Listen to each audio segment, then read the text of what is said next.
இருக்கும். மார்கழி மாதம் போல் அவர் கவிதையிலே ஒரு குளிர்ச்சி இருக்கும். ஆடி மாதம் போல் அவருடைய பேச்சு ஆங்காங்கே ஆடி ஆடி தென்றல் போல் தவழ்ந்து வரும். ஒதுக்கப்படை இட்டெழுது சந்தானத்தில் புதுமானத்தில் போட்டு பூத்தால் வாரி நதி விழுகி அருவியின் போல் உந்தித்திற்கு நண்புத்து கடலில் உச்சிதோறும் சென்றாடி மூங்கிலே எழுப்பி தாழையில் நாம் வணக்கத்தை துரத்த வைத்து முடித்தெங்கி இளப்பாடை முகம் துவைத்து முத்து உதித்து தமிழகத்து நீதிதோறும் கவனி வரும் தென்றல் போல இங்கே சித்தரை திவ்வி அவர்கள் செந்தவனை கொட்ட வருகிறார். வருக, உங்கள் தமிழை தருக. இந்த உலகத்தில் பிறந்த ஏனைய ஜீவராசிகள் எல்லாம் எதுவாக பிறக்கிறதோ அதுவாகவே இறந்து விடுகிறது. மாடாக பிறந்தால் மாடாக, ஆடாக பிறந்தால் ஆடாக, ஏன் எறும்பு முதல் யானை வரை யாரும் எதுவாக பிறக்கிறதோ அதுவாகவே இறந்து விடுகிறது. இந்த மனிதன் மட்டும்தான் மனிதனாக பிறந்து மகாத்மாவாக, மகா கவியாக, அரசனாக, அப்துல் கலாமாக பல்வேறு விதமான பரிணாமங்கள் பெற்று வளர முடிகிறது, வாழ முடிகிறது. நம் அனைவர்களையும் மனிதர்களாக பிறந்து செய்த இறைவன் ஒருவனுக்கே புகழ் அனைத்தும் அவன் புகழ் போற்றி. அருமை நண்பர்களே, இன்றைக்கு ரம்ஜான். சித்தரை இந்தியவர்களுக்கு நாம் ரம்ஜான் வார்த்தை உங்களுடைய கைத்தட்டல் மூலமாக வழங்குமாறு கேட்டுக்கொள்கிறேன். ரம்ஜான் வாழ்த்து தெரிவித்ததற்கு நன்றி தெரிவித்துக் கொண்டு நடுவரை போற்றி அவையோர் அனைவர்களையும் போற்றி. அதாவது இந்த விதண்டாவரம் பேசுறதுக்கு சில பேர் இருப்பாங்க, நம்ம பார்த்துருக்கோம். ஆமா, பொன்மழை அமாசியப்ப மாதிரி அந்த மாதிரி எப்ப பார்த்தாலும் விதண்டாவரம் பேசுறதுதான் வேலை. இப்படிதான் ஒரு நாள் ஒரு மனைவி தன்னுடைய கணவனுக்கு ஆசையை ஆம்புலன்ஸ் போட்டு கொண்டு வந்து வச்சிருக்கு. உன்னை கணவன் விதண்டாவரம் பேசுறவர் கேட்டார், என்ன நீ ஆம்புலன்ஸ் போட்டிருக்க, ஆஃப் ஆயில் போடுவதில் பார்த்தேன் அப்படின்னாரு. சரி, கணவனுக்கு ஆஃப் ஆயில் தான் பிடிக்கும் போட இருக்குன்னு அடுத்த நாள் ஆஃப் ஆயில் போட்டு கொண்டு வந்து வச்சிச்சு. விதண்டாவரம் பேசுறவராச்சு. அடுத்த நாள் கேட்டார், என்ன நீ ஆஃப் ஆயில் போட்டிருக்க, நீ ஆம்புலன்ஸ் போடுவதில் பார்த்தேன், ஆஃப் ஆயில் உடம்புக்கு நல்லது இல்லை தெரியுமா அப்படின்னாரு. மூணாவது நாள் மனைவிக்கு ஒரே கன்ஃபியூஷன், என்ன பண்றதுன்னு தெரியல. ஒரு முட்டையில் ஆம்புலன்ஸும் இன்னொரு முட்டையில் ஆஃப் ஆயிலும் போட்டு கொண்டு வந்து வச்சிருச்சு. இன்னைக்காவது நம்ம புருஷன் நம்மளுக்கு ஒன்றும் சொல்ல மாட்டாரு. வர்றது அந்த மாதிரி யாரு கேட்டார், என்ன நீ ஆம்புலன்ஸ் போட வேண்டிய முட்டையில் ஆஃப் ஆயில் போட வேண்டிய முட்டையில் ஆம்புலன்ஸை போட்டிருக்காங்க. அந்த மாதிரி எதற்கு எடுத்தாலும் விதண்டாவரம் பேசுவதுதான் அவருடைய நோக்கமாக இருக்கிறது. சில பாயிண்ட்லாம் நம்ம ரொம்ப அப்படியே தத்துவம் ரொம்ப அறிவு அப்படியே பேசினாங்க. நான் நீங்க வந்து கேட்டேன். முதல்ல அண்ணன் பொன்மொழி என்ன சொன்னாங்க, என்னுடைய அணி தலைவர் பார்த்து, சித்தரை தெரியவர்களே, மெய் மறந்து கேட்டீர்கள், ஒத்துக்கொள்ளுகிறேன். ஆனால் பேசும்போது மெய் மறந்து பேசுறாரு.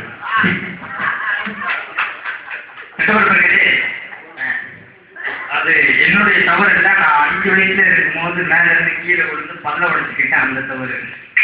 ஆனா பல்லை உடைத்தாலும் உங்கள் வாய் கொல்லை உடைத்தாலும் இருக்கு. அந்த மாதிரி அண்ணன் இன்னைக்கு அணி தலைவர் ரொம்ப இதா சொன்னாங்க. அதாவது ஒரு தோசை கூட சொல்ல தெரியல, கல்யாணம் பண்ணாதான் தோசையாவது அப்படின்னாங்க. இப்படிதான் நம்பி எங்க அண்ணனுக்கு கல்யாணத்தை பண்ணி வச்சோம். இவங்களுக்காவது குரல்ல அண்ணன் அடுத்த தோசையாவது சுட்டுக்கிட்டாங்க.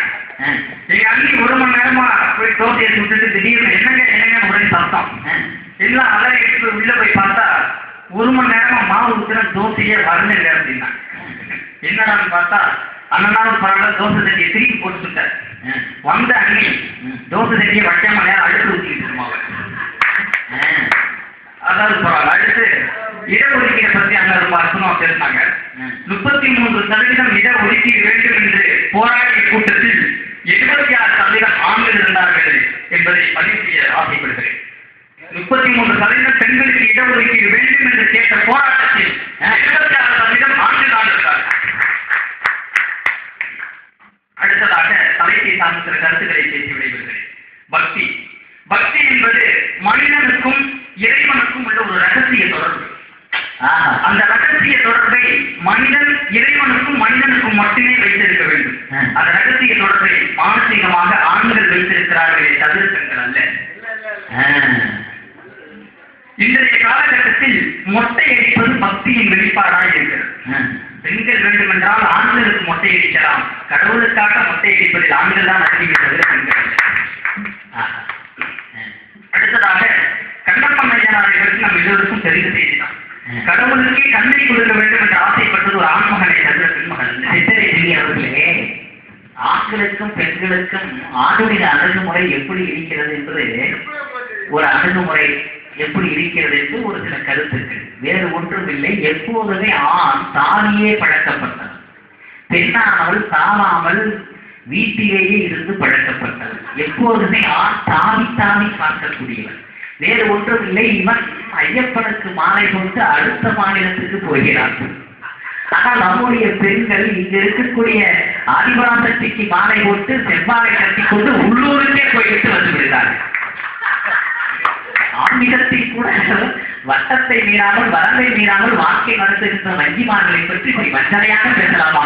எனக்கு தெரிந்ததை இன்னும் கற்றுக் கொடுத்தால் கற்றுக்கொள்கிறேன், அவ்வளவுதான். தமிழ் மொழி ஒரு அற்புதமான மொழி தமிழ். அதாவது தமிழ் மொழிக்குள்ள ஒரு சிறப்பு என்னன்னு சொன்னா சொல்ல ஒரு செய்தி ரொம்ப அற்புதமா சொல்லும். கண்ணகி காலத்திலும் கூட வந்து அந்த மன்னனுடைய அரண்மனையை வந்த உடனே கொற்கை வேண்டிய செப்புகளுடைய அப்படின்னு சொன்னான். அதாவது கொற்கையை ஆட்சி செய்யக்கூடிய மன்னனே உங்க தேசத்துக்கு நிறைய சங்கதி இருக்குவா அப்படின்னு கூப்பிடுறான். அந்த மன்னனுடைய ஆட்சி பகுதியின் கீழே பலதரப்பட்ட மக்கள் பலதரப்பட்ட இடம் இருந்தாலும் அந்த கொற்கை அப்படிங்கிற பகுதியை ஆட்சி செய்யக்கூடிய மன்னனே அப்படின்னு ஏன் கூப்பிடுறா அப்படின்னு பார்த்தோம்னா, அந்த கொற்கை அப்படிங்கிற பகுதியில ஒரு துறைமுகம் இருக்கிறது. அந்த துறைமுகத்தில மக்கள் முத்து கொழிப்பார்கள். உள்ள போய் அந்த சிற்பி எடுத்து வந்து கரையில வச்சுட்டு சிற்பி எடுத்து போய் பார்ப்பாங்க. உள்ள முத்து இருந்துச்சுன்னா தனியா பைக்குள்ள போட்டுக்குவாங்க. முத்து இல்லைன்னா நீங்க கடலே தூக்கி போட்டுறாரு.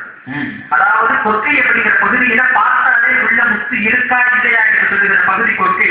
அந்த கொற்கை பகுதியை ஆட்சி செய்யக்கூடிய மன்னனே, என் கணவன் எடுத்து வந்த காலத்தில் முத்து இருக்கிறதா பவளம் இருக்கிறதா என்று உனக்கு தெரியாமல் போய்விட்டது. உங்ககிட்ட தெரிஞ்ச நிறைய செய்தி இருக்குவா அப்படின்னு.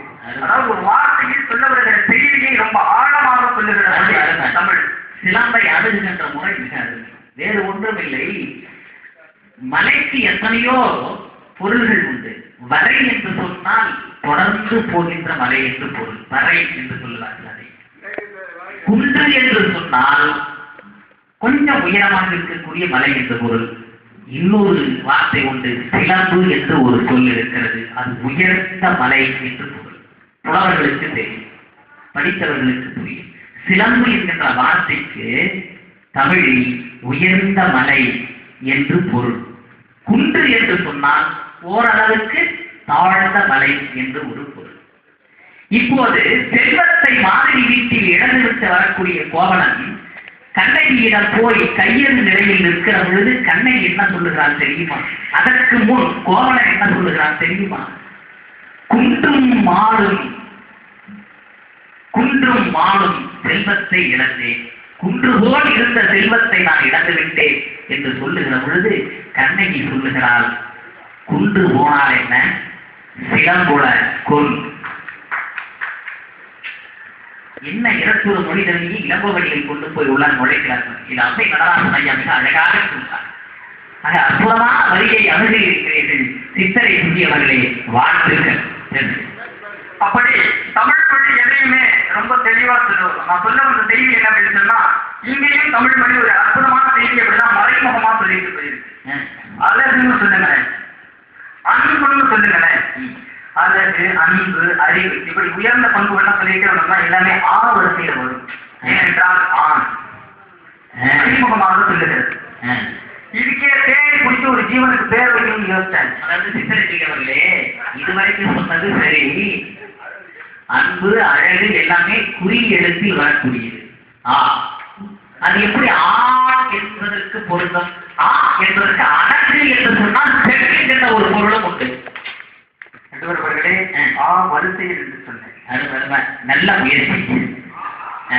அதாவது பரவாயில்ல, ஒரு ஜீவனுக்கு ரொம்ப யோசிச்சு என்ன பேர் வைக்கிறது தெரியல. பெசாசுன்னு வச்சேன், பேயின்னு வச்சேன். முதல் எழுத்து பெண்ணில் இருந்து வரணுங்கிறதுக்காக பெண்ணுடைய முதல் எழுத்து பேய், பெசாசு. இப்படி தமிழ் மொழி ரொம்ப அற்புதமாக ஆணையும் பெண்ணையும் இங்கே பிரித்து விட்டது. இன்றைக்கு காதல் பருவத்தை பற்றி ரொம்ப அழகாக சொல்லி நான் அந்த பாட்டெல்லாம் பாடி காட்டினேன். இப்படித்தான் நான் வந்து ஒரு திரைப்படத்திற்கு என்னுடைய ஒரு கற்பனையில ஒரு பாட்டு எழுதுனேன். ஒரு பாடல் திரைப்படத்திற்கு நான் எழுதிய ஒரு பாடல். அழகாக இருப்பவரே நீ ஆணவம் கொள்ளாதே, அழகாக இருப்பவரே நீ ஆணவம் கொள்ளாதே, பார்க்காத இருப்பவர் பார்த்து ஆணை கொள்ளாதே, நீ ஆணவம் கொள்ளாதே, துடிக்கிறடி உன் அசைவுகள் கூட என்னை ஆள பிறந்ததடி புரியாத வார்த்தைகளால் ஒரு கவிதை செய்தேனே உன் புரியா பார்வை பார்த்து என்று உனக்கும் புரியாதா அடி அழகே அடி அழகே அழைத்து விட்டால் ஆண்கள் இரட்டையே. இப்படி சித்தரிக்கிறி ஏன் பாட்டை நிறுத்திவிட்டான்? அடுத்த பாட்டை பாடலாம். உன் அழகான பாட்டை கேட்பதற்காக ஓடோடி சாலை வந்து நான் பொன்மழை அம்மாசையப்பன் எல்லாரும் காத்துக் கொண்டிருக்கின்றவர்களும் உடைய பாட்டை நிறுத்தலாமா? ஓடோடி வந்த எங்களை இப்படி உருமுறையை வைக்கலாமா? பாடு. அடுத்த பாடலை பாடுகிறேன். எடுத்த பாட்டா? இப்படி காதல் பேசி தெரிய வேண்டிய பசங்க எல்லாம் பஞ்சு டேலாக் பேச வச்சுட்டாங்க பெண்கள். கண்ணா ஆடிக்கு பின்னாடி ஆவணி, பையன் தாடிக்கு பின்னாடி தாவணி. ஆடிக்கு பின்னாடி ஆவணி, பையன் தாடிக்கு பின்னாடி தாவணி. காதலுடைய பருவத்தை சொன்னீர்கள், நாங்கள் கொந்தளித்துக் கொண்டிருக்கிறோம். உங்க பையன்கள் உங்களுக்காக தான் பேசிக் கொண்டிருக்கிறது. எல்லாம் முடியவர்கள் அற்புதமா சொன்னான். காதல் என்பது கெட்ட வார்த்தை அல்ல, அது இளைஞர்களின் மனதை தொட்ட வார்த்தைமா. பக்கத்துல மக்கள் எடுத்து போய் உன்னால ஹாஸ்பிட்டல்ல கொண்டு போய் வெட்ட வார்த்தைமா. இப்படி இந்த இளைஞர்களுடைய மனசுல இருந்து ஒரு பாடல், ஒரு புதிய கவிஞர் அழகான ஒரு பாடல், ரொம்ப ஃபேமஸான பாடல். பொம்பளங்க காதலதான் நம்பி விடாதே, நம்பி விடாதே, நம்பியதால் வந்து மனம் வெம்பி விடாதே, வெம்பி விடாதே. அத்தான் சொல்லி இருப்பா ஆசைய காட்டி, அண்ணான்னு சொல்லி நடப்பா ஆளையும் மாத்தி. பொண்ணை நம்பி விடாதே, பொண்ணை நம்பி விடாதே. பெண்ணெல்லாம் பூமியிலே சொல்லி வச்சாங்க, அவர் பூமி போல பூகம்பத்தால் அடிப்பதனாலா. பெண்ணெல்லாம் சாமின்னு சொல்லி வச்சாங்க, அவர் சாமி போல கல்லாவே இருப்பதனாலா. பெண்ணெல்லாம் நதிகள் புகழ்ந்து வச்சாங்க, ஆணெல்லாம் மணிவேந்து மூழ்குவதாலா. நம்பி விடாதே, பொண்ணை நம்பி விடாதே. மரணம் என்னும் தூது வந்தது, அது மங்கை என்ற உருவி வந்தது அப்படி என்ன சொன்னாங்க?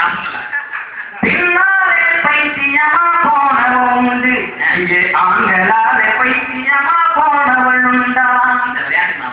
பின்னாலே காவி கட்டி அடைந்தவள் உண்டு, இங்கே ஆண்களாலே காவி கட்டி அடைந்தவள் உண்டா. பெண்ணுக்கு தாழ்வாரால் கட்டி வச்சாண்டா, எவனாச்சும் ஒரு செங்கல் நட்டு வச்சாண்டா. நம்பி விடாதே, பொண்ணை நம்பி விடாதே. எல்லாமே முடிவுகளுக்காக பேசி போய் இளைஞருக்கு பேச போகணும். நம்ம பையன் ஒன்று உட்காந்துருக்காங்க, எல்லாரும் பேசலாம் பார்ப்போம் அப்படின்னு உட்காந்துருக்கு. ஏற்க முதல்ல சூர்யாவோட பாடல். சூரியம்மா அம்மா காதல் பொன்னம்மா, நீ என்ன விட்டு போனதில்லம்மா. அடி ஆணோட காதல் கைரேக போல, பெண்ணோட காதல் கைக்குட்ட போல, கனவுக்குள்ள உன்ன வச்சேனே. என் கண்ணு ரெண்டு திருடி போனாரே, புல்லாங்குழல கையில் தந்தாரே, என் மூச்சு காத்த வாங்கி போனாரே. பொங்கலைய நம்பி கேட்டு போனவங்க ரொம்ப, அந்த வரிசையில் நானும் இப்ப கடைசியில் நின்னே. முத்தடிக்க போனா முச்சடங்கு தன்னா, காதல் முத்தெடுத்த பின்னா மனசு சமாதம் தன்னா. அவ கண்ணு ரெண்டுமே பொய்யாச்சி, என காதல் என்பதே நீ தேடி மனம் முன்னாலே புண்ணா போச்சு. காதல் இல்லா ஊரே எங்கடா, என் கண்ணை கட்டி கூட்டி போங்கடா. காதல் ஒரு போத மாத்திர, அதை போட்டு கேட்டாமும் இல்லையாத்திர. அருமை பெரியவர்களே, என்னுடைய அருமை தம்பி அபு என்று ஒரு பேச்சாளர் மிக அருமையாக பாடுவார். அவருடைய மைப்புணர் இவர். அவர் உலகத்தில் ஏறத்தாழ எல்லா தொலைக்காட்சிகளிலும் அவர் பாடுவார், பேசுவார். இன்றைக்கு அவரால் வயதான இல்லாத சூழ்நிலை. அடுத்த முயற்சி அவரை அழைத்து வருவோம். ஆனாலும் அருமை தம்பி சித்தரை சுகி அவர்கள் மிக அருமையாக பாடுவார். நன்றாக பேசுவார். அதுக்கு இதுவே சான்று. இதாவது பரவாயில்ல. இன்னமும் பெண்களுடைய குடும்பங்களை எங்க அணித்தலைவர் சொன்ன மாதிரி அப்படி இருக்குங்கிறாங்க. ஆண்களுடைய நிலைமை எப்படி இருக்கு தெரியுமா? இப்படிதான் ஒரு கொண்டாட்டி புருஷனை போட்டு செம்மமான வாங்கியிருக்காரு. சம்மா சும்மா சப்பா சுப்பா அடி பருவா விழுந்துருக்கு. ஒரு பொண்டாட்டி ஒரு புருஷனை போட்டு அது யாரோ ஒரு எக்ஸல் வை அவனுக்காக சொல்லப்பட்ட ரெண்டு. நீங்க இலக்கணப்படி ரொம்ப பிடிக்காது இதுவர்களே. நான் படிக்கிறது பிஏ இல்லை. அப்படி சம்ம வந்து விழுந்துருக்கு. எல்லாம் நடுவரை ஓட்டுறதுக்குன்னே இருக்கிறாங்க. நடுவரா வந்துட்டா மொத்தம் மாதிரி 2 சைடும் வாங்கிட்டா ஆகுங்கிறேன். இருக்கு பாருங்க, அதுவும் 2 சைடும் போட்டு அடிக்கணும். அதுதான் ஜான்ராவும் சாதாரண கிடைக்காது. சிவபெருமான் திருநாவுக்கரசருக்கு கொடுத்த இசை கருவி அது. ஆமா, நீங்க எல்லா இசையும் வாசிக்கும் பொழுது அப்படி அடிச்சா எல்லாம் சரியா இருக்கு அப்படின்னு அர்த்தம். ஊத்தி கடைக்கு சாப்பிடாங்க பாருங்க. அப்ப ஏன்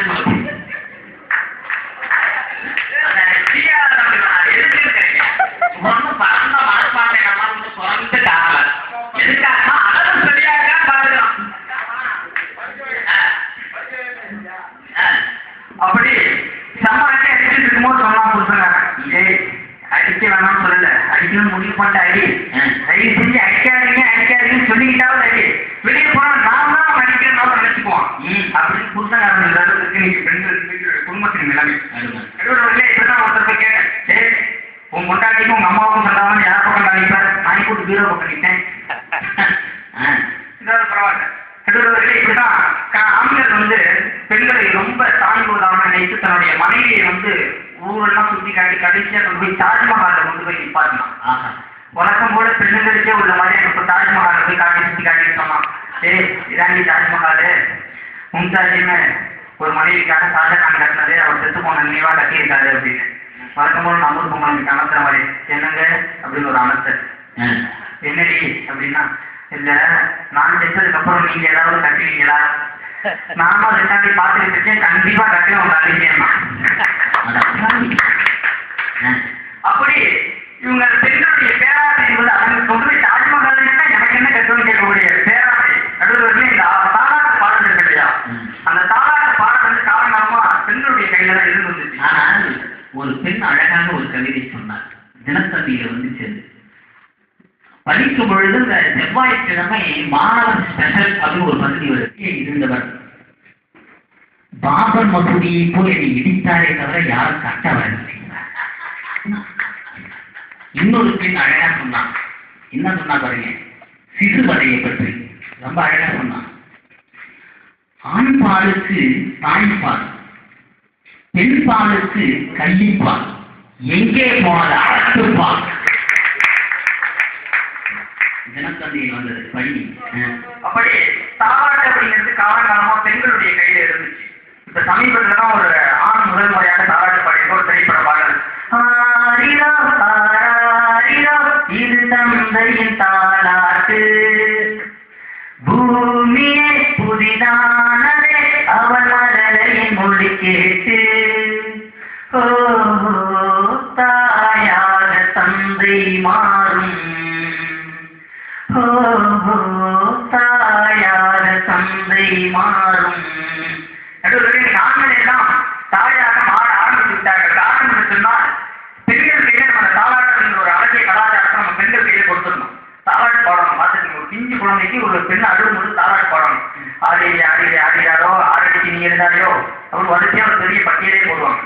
மாமி அடித்தாலோ மல்லிகைப்பூ சென்றார், அண்ணன் அடித்தாலோ அள்ளிப்பூ சென்றார், அத்தை அடித்தாலோ அள்ளிப்பூ சென்றாலும் ஒவ்வொரு உறவுக்கும் ஒவ்வொரு இதை சொல்லிட்டு அந்த மாமியார், அதாவது தாலாட்டு பாடிக்கிட்டு இருக்க மருமகளுடைய மாமியார் தன்னுடைய குழந்தைக்கு பாட்டி, அந்த பாட்டி முறையோட நேர்க்க ஒரு விஷயம் உள்ள சொல்லுதான். பாட்டி அடித்தாலோ பால்வார்த்த கொடுத்தாங்க, எல்லாம் மல்லிகைப்பூ சென்றாலும் அள்ளிப்பூ சென்றாலும் அடிக்கிறாங்கன்னா, இவருடைய மாமியார் மட்டும் பாட்டி அடித்தாலும் பால்வார்த்த கொடுத்தாங்க. அப்ப ஒரு குடும்பத்துல ஒரு அழகிய கலாச்சாரம் அதை கொடுத்திருக்கிற போது தனக்கும் தன்னுடைய மாமியாருக்கும் இடையே இருக்கிற ஒரு நஞ்சை, பிஞ்சு மனத்துல நஞ்சை விதைக்கிறது சொல்லுகிறார்கள் அல்லவா, அதை விதைக்க முயற்சி செய்கிற ஒரு பெண்ணால் குடும்பத்தில் எப்படி மகிழ்ச்சி நிலவும். நடுவர்களே, ஒரு ஒட்டுமொத்த பெண்களையும் ஆண்கள் எந்த அளவுக்கு புரிந்து வைத்திருக்கிறார்கள் அப்படிங்கிறதுக்கு ஒரு புதுக்கவியம்